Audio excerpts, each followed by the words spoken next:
Hello बच्चों, पिछले video में हमने स्नातक सेकंड ग्रेड टीचर मैथ्स के सिलेबस के बारे में चर्चा की थी।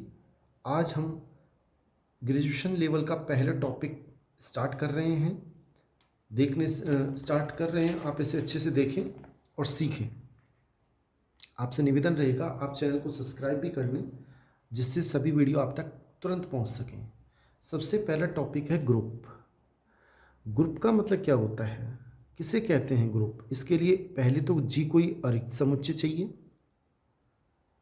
और स्टार कोई मानो संक्रिया है। प्लस भी हो सकती है, गुणा भी हो सकती है, माइनस भी हो सकती है।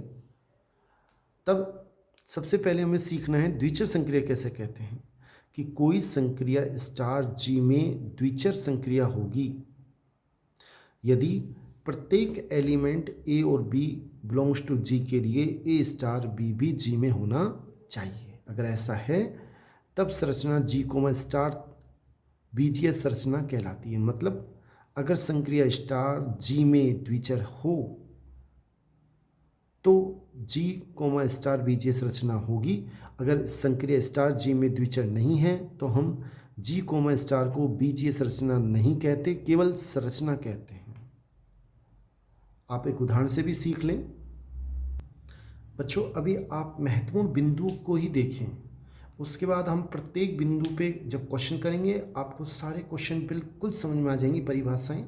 और ये महत्वपूर्ण सेलेक्टेड बिंदु हैं, आप इनको देखेंगे क्वेश्चन इसमें से बिल्कुल सीधे यूं की यूं पूछे जा गए हुए हैं। दूसरा पॉइंट है सहचारी। अगर ए स्टार बी स्टार सी बराबर ए स्टार बी स्टार सी अगर इस तरह से हो तो प्रत्येक एलिमेंट ए बी सी के लिए जो कि जी में से हैं तो संक्रिया स्टार सहचारी कहलाती है। तत्समक अवयव, कोई अवयव ई तत्समक अवयव कहलाता है यदि ए स्टार ई बराबर ए आ जाए, मतलब ये खुद तो गायब हो जाए और इसके जो साथ है अवयव वो वापस आ जाए। बच्चों फिर बताता हूँ आपको, अगर आपने बिल्कुल भी एडजस्ट एलजेब्रा के बारे में ABCD भी नहीं जानते तो भी आपके क्वेश्चन ठीक होंगे। बस लगातार मेरे से बने रहें और आप देखते रहें, आपको खुद को विश्वास हो जाएगा एक वीडियो देखने से ही कि हाँ मेरे क्वेश्चन ठीक हो जाएंगे। नेक्स्ट, प्रतिलोम अवयव। यदि ए स्टार बी बराबर ई आ जाए तो ए का प्रतिलोम अवयव बी होगा और बी का प्रतिलोम ए होगा, और उल्टा भी होना चाहिए, बी स्टार ए भी ई आना चाहिए। अगर ये चारों कंडीशन हो तो जी कोमा स्टार ग्रुप कहलाता है। आबेली ग्रुप, यदि ए स्टार बी का मान बी स्टार ए हो, उल्टा ए स्टार बी बराबर बी स्टार ए हो, प्रत्येक element A comma B belongs to G के लिए, तो हम बोलेंगे कि संक्रिया स्टार जी में आबेली है, क्रमन्वय है, और समुच्चय जी आबेली ग्रुप है, क्रमन्वय ग्रुप है। अब महत्वपूर्ण बिंदु, बहुत ही मोस्ट, हर बिंदु बहुत मोस्ट लिया गया है, इसे ध्यान से देखें कि यदि जी कोई ग्रुप है तब जी में उपस्थित अवयवों की संख्या ग्रुप की कोटि या ग्रुप का ग्रुपांक कहलाती है। अगर जी ग्रुप है तो जी में जो अवयव उपस्थित अवयवों की संख्या है वह ग्रुप की ग्रुपांक या कोटि कहलाती है। इसे ऑर्डर ऑफ जी से व्यक्त करते हैं, ध्यान रखना है। दूसरा बिंदु, आपसे क्वेश्चन बिल्कुल सीधे सीधे पूछेगा, ग्रुप में तत्समक अवयव ई अद्वितीय होता है। मतलब किसी भी ग्रुप में तत्समक अवयव की संख्या केवल एक होती है। इसी प्रकार ग्रुप में प्रत्येक अवयव का प्रतिलोम अवयव वो भी अद्वितीय होता है, यानी किसी भी अवयव का प्रतिलोम अवयव भी एक होगा, केवल एक, अद्वितीय। चौथा पॉइंट आप विशेष ध्यान रखें, ए इनवर्स का इनवर्स बराबर ए होता है, कई बार पूछा जा चुका है। हम जैसे ही महत्वपूर्ण बिंदु करेंगे उसके बाद सारे क्वेश्चन करेंगे। नेक्स्ट, पांचवा, आरपीएससी सेकंड ग्रेड 2017 में कई बार पूछा गया है, मैंने एक बार लिख दिया है कि ए स्टार बी का इन्वर्स किसके बराबर होगा। पीछे से स्टार्ट करें, बिल्कुल सीधा सीधा पूछा जाता है, बी इन्वर्स स्टार फिर आगे वाला ए इनवर्स, और इसका नाम भी याद रखें, ये उत्क्रमण नियम इनवर्स थ्योरम है।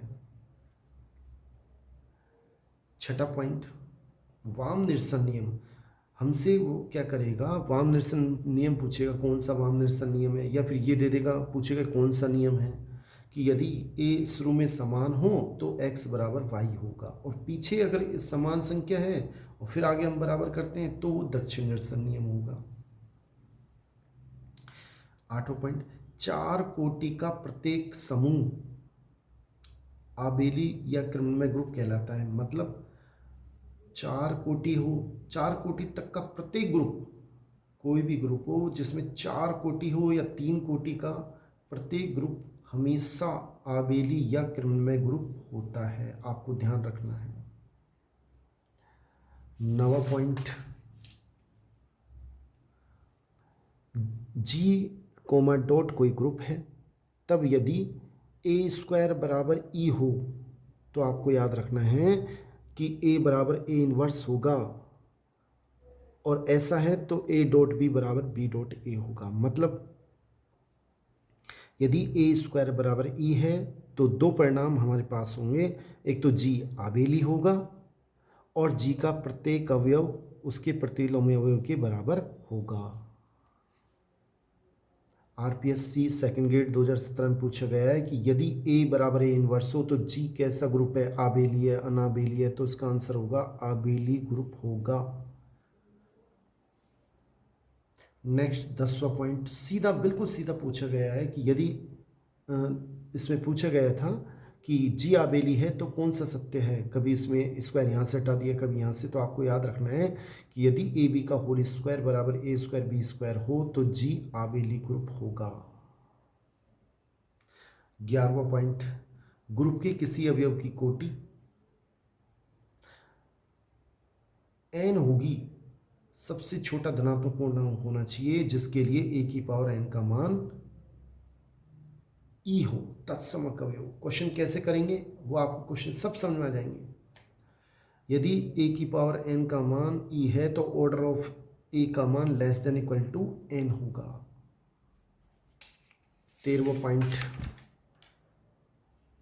बिल्कुल सीधा पूछा जाता है, यदि ग्रुप G में ऑर्डर ऑफ a का मान n है तब a की पावर m का मान e होगा, तब अगर m कोमा n का गुणज m कोमा n का गुणज होगा, अर्थात m बराबर n क्यू।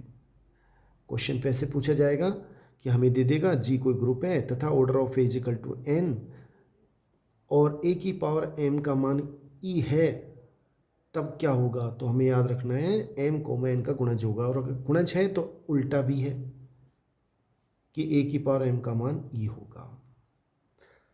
14वां पॉइंट, यदि ग्रुप की कोटि परिमित है तो ग्रुप के प्रत्येक अवयव की कोटि a का मान परिमित होगा और उस अवयव की कोटि ग्रुप की कोटि के बराबर या उससे कम होगी।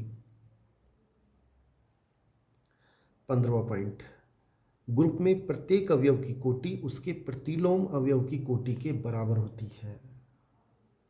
16वां पॉइंट, सीधा सीधा याद रखना है, order of X A X inverse is equal to order of A. Question कैसे आते हैं मैं आपको और जो आए हुए हैं उनको ही सोल्व कराऊंगा नेक्स्ट वीडियो में। 17वां पॉइंट सीधा सीधा आया हुआ है आरपीएससी में कि order of A X inverse की पावर m का मान, ये m यहाँ जाएगा।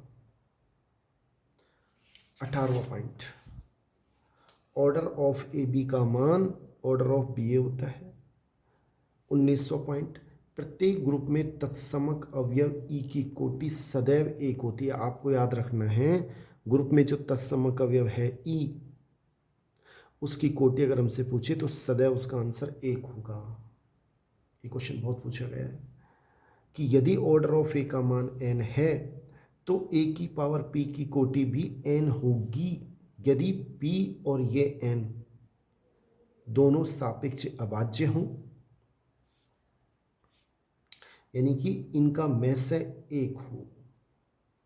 बहुत बहुत धन्यवाद बच्चों, आप चैनल को सब्सक्राइब कर लें क्योंकि नेक्स्ट वीडियो में हम ग्रुप से संबंधित सारे क्वेश्चन करेंगे। बहुत बहुत धन्यवाद, थैंक्स।